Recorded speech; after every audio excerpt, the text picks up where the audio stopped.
Hello, hello, hello. This is Terry Edwards here from drewcoaching.com and renegaderecruiter.com. And welcome to this week's podcast. And of course, we're joined by Drew. How are you, Drew? I'm good, thank you, Terry. How are you? Yeah, very good indeed. We've had a few technical challenges, haven't we? Well, I've had a few technical challenges. Yeah, as always. Yeah, that's right. But we're good to go now. So what we're going to be looking at this week is how to stand out from the crowd. I did some research as to how many recruiters and search firms there are in English-speaking countries, and I estimate, and it is an estimation, there are about 80,000. So you've got about 80,000 competitors. Now, admittedly, they're not all your competitors, but in English-speaking countries, there's approximately 80 to 90,000 recruiters. And the thing is, that's a lot of competition by any stretch of the imagination. And you know, in your own town or city, you've got a lot of competition. So one of the things that's really important to you is that you're able to stand out from the crowd. Because if you can't stand out from the crowd, you're just going to seem like any other recruiter. Does that make sense, Drew? Yeah, it does. It makes perfect sense. And yeah, you have to be able to convince your clients that you're not only different from every other recruitment or search firm, but also better too. So it's really important that you differentiate yourself and stand out from the crowd. Yeah. And quite frankly, if you can't do that, you've got some major challenges. Some major challenges.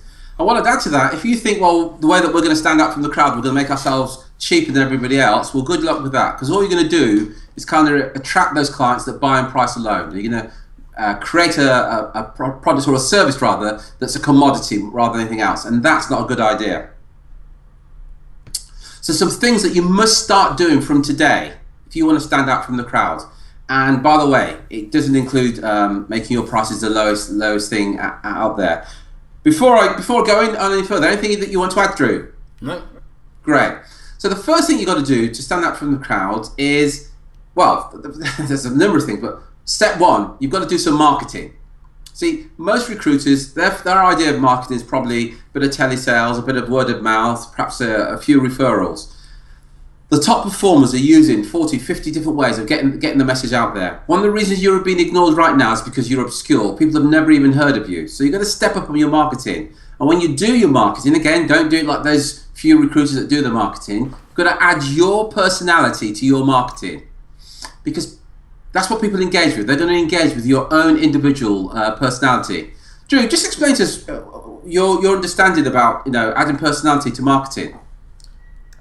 Yeah, I mean, it sounds sort of simple enough to put your personality in your marketing, but what you'll find a lot of recruitment and search firm owners do, they're almost too scared to be themselves because they're scared that they'll upset someone, they're scared that someone won't like them, and in doing so, what actually happens is they come across vanilla, they come across boring, and they come across like every other recruitment and search firm out there. So putting your personality in your marketing is the best thing you can do, because there may be people who do what you do, but there's going to be no one who does what you do in quite the way you do it.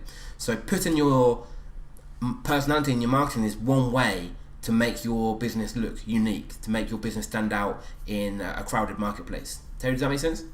Perfect sense. And when I say putting your personality in your marketing, so example, if whatever your opinions are on a particular subject, share your opinion, share your personality. Now, normally at this stage, a lot of our clients say, Terry, I'm kind of reluctant to do that because I'm kind of annoyed that I'm going to piss some people off. Well, this gets absolutely clear. You are going to piss some people off, but the moment you try to be all things to all people, you end up being nothing to nobody. Because here's the thing, you can't be all things to all people. Whatever you do, you're going to piss somebody off somewhere, regardless of whatever you do.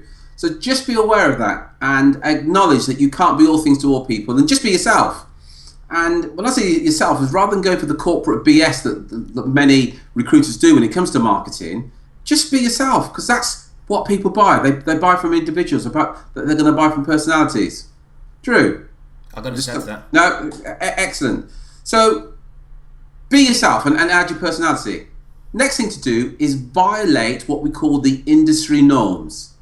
Honestly, there's nothing more, I guess, amusing at some level when I talk to a recruiter or search firm owner and I say, why do you do that? And they say, because that's what everybody else does as well.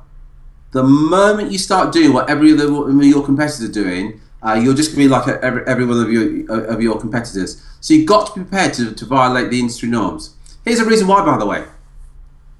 20% of recruitment and search firms have 80% of the market. Let me repeat that. The top 20, the most successful, have 80% of the market. What most recruiters do, they tend to model, copy what the majority of recruiters are doing. Isn't this startling fact is that most recruiters will go out of business within the first 5 years of being in business. Within 5 years, most recruiters, most being something like 70%, will no longer be around. So if you're modeling, if you're doing what other recruiters are doing, then you're going to kind of get the same results as them. And I would strongly recommend that if you want to have the success that you desire, that you're prepared to what we call violate the industry norms. Drew, you're nodding away there in agreement. Anything to add to that? Nothing to add per se. I mean, I think you're spot on. I mean, what most recruitment and search firm owners tend to do is when they come into the market, they look at how everyone else is doing things. They look at how everyone is pricing their services. They look at how they're delivering their services. They look at how they train their staff. Look at their business model as a whole, and what they end up doing is copying that and emulating that. And because they are working within the norms of the industry, doing things the way the average recruitment or search firm does things, they end up with average results. They get the average clients. They only grow their business to what the industry average is, and they never sort of go above and beyond that. And the reason is because they're doing everything in the average way. And obviously, if you do, I mean, success leaves clues, but also so does failure. If you do what someone else is doing, you're going to end up with pretty much the same results, or at least very similar results. So if you want to sort of step outside of that, to step above the average, one of the things that you can do is start doing things differently. Start going against what the norms of the industry are. Stop pricing yourself as the average recruiter. Stop positioning yourself as the average recruiter.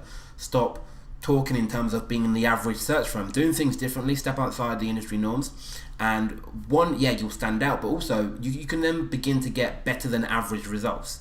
You can achieve the extraordinary success that you see from the top 20% of recruitment and search firms out there in the market. Yeah, excellent. And the point you made there about being average or mediocre, as you often hear, and you made a really good point there about attracting the average client or the mediocre client, attracting the mediocre consultants. And think about it. Do you really want to be mediocre? Would you want your kids to say that you're a mediocre parent, or your partner to say that you're a mediocre lover? I'm sure you wouldn't. And exactly the same thing applies to your business. And we hear things like, rebates. So what's your rebates? And when the recruiter says, well, it's just the industry, what the industry does, a sliding scale or whatever, stop doing that. Because the moment that you do that, you're just mediocre. You're just doing what everyone else does. How would it be if you offered some form of rebate that made you stand out from the crowd? Well, I can tell you how it would be. You'll probably get more business. If you're so confident of the service that you offer. Now, I've worked with guys who give things like 150% money back guarantee. The candidate should leave within a certain period. That's standing out from the crowd. But what it's telling the client as well, by the way, look, we're not mediocre. We're so confident in the service that we offer. This is what we do. So, as I say, violate the industry norms. The next one, I kind of touched on at the very beginning, is relentless marketing. I really can't stress this enough. You've got to be absolutely relentless in your marketing and no stopping. Saying that you haven't got time for marketing is a bit like saying I haven't got time to breathe. It's going to work for a while, but you're not going to survive. And here's a question to consider. If your competitors are using 40 or 50 different ways for generating leads, and you're using the old-fashioned way, so cold calling, word of mouth, referrals, what do you think are the implications for your business? If you want more clients, if you want to charge the fees that you want, then you've got to step up your marketing. And before you say, well, in my market, my clients only pay on price, you're right, a percentage of your clients do buy on price alone, but only a percentage. There's also a percentage of clients out there right now who are prepared to pay a premium, and they're the ones you should be marketing to. Drew, anything to add to that? Yeah, again, I mean, I know you touched on it at the beginning, but I mean, if you want to stand out, if you want to sort of go above and beyond, you want to dominate your market, you want to step outside the industry norms, relentlessly market your services. I mean, it's sort of a, we say it a lot, but your recruitment skills, your ability to find the best candidates doesn't really count for anything without marketing. I mean, you could have the best service, even the lowest fees, the best database, whatever it is, you could be the best in the industry. Unless you have the ability to get that message out to people in your sector so they know it and they believe it as well, then it all counts for nothing. So, and the only way you're going to really be able to do that is relentless marketing. I bet sitting here right now, you can think of people who operate in your sector who perhaps get more business than you do. They perhaps dominate the market, perhaps get what you think is more than a market share, and you know that they've got a poor service. You know that you can do better than them in terms of the actual recruitment side of things. But if they are better at marketing than you, or not even better, if they market more than you, then they're going to be the ones who win the business. They're going to be the ones who get the best clients. They're going to be the ones who can charge the highest fees. So being relentless with your marketing, getting better at marketing and doing it consistently will, one, not only help you stand out above all the other recruiters, but it will also eliminate something that I think is a big problem for a lot of the recruitment and search firm owners that we speak to. But it will help you eliminate that feast and famine, because what happens with a lot of recruiters, they go through periods of marketing relentlessly, and it's usually when they haven't got any clients. So they'll have no clients, or they have no sort of jobs that they're working on. They'll start relentlessly marketing their business. They'll get on the phones. They'll start networking more. They'll start. So I mean, Terry, I know you might say it's the old school way of doing things, but at least they're doing something. Yeah. And what happens is they secure a client or they get a job order, and they work on delivering that business. And because they're working on delivering that business, they take the foot off the pedal when it comes to actually the marketing side of things. And so their pipeline dries up. And then in a few months' time, once that business actually been delivered, they're back at square one again with completely no one in the pipeline. So they start marketing relentlessly again. But if you can keep that up while you're delivering the jobs as well, then you'll never have this feast and famine as well. And also you'll sort of step above the industry norms and also dominate your market and stand out as well. Yeah, does that make sense?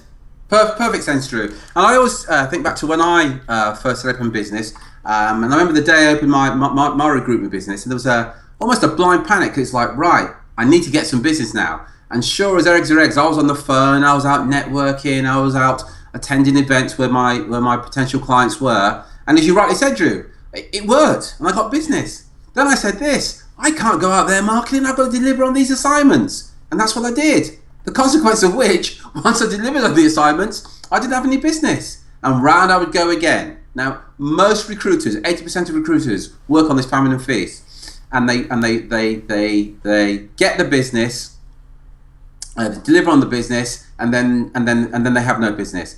And here's what that kind of makes me smile all the time. I was talking to a lady this morning. She said, Terry, I haven't got time to do the marketing. I've got all these job orders to work on. Well, let's just look at that for a minute. If you're a contingency recruiter, the average contingency recruiter fills about 20 to 30% of the job orders that they work on. What that means is 70% of the time, 80% of the time you're working, you're never going to get paid. Let's make this absolutely clear. Just because a client gives you a job order, they're not your client. They're not a client until you actually exchange money. So one of two things, get to exchange money and get to pay a retainer or engagement, or at the very least an exclusive, so you know that you're the only one working on it. And if you can't do that, you really do need to step up your marketing. But just to let you know, your competitors are doing right now, they can work on an exclusive and block you from ever picking up that job. So you've got to be absolutely relentless in your marketing. Well, that brings us to the end of this podcast. And there's anything else you want to add before we go, Drew? No. That's fantastic, Drew. Once again, thank you very much for your input. Thank you very much for your help. This is Terry Edwards, Renegade Recruiter, wishing you continued success. Take care, take action, and be relentless.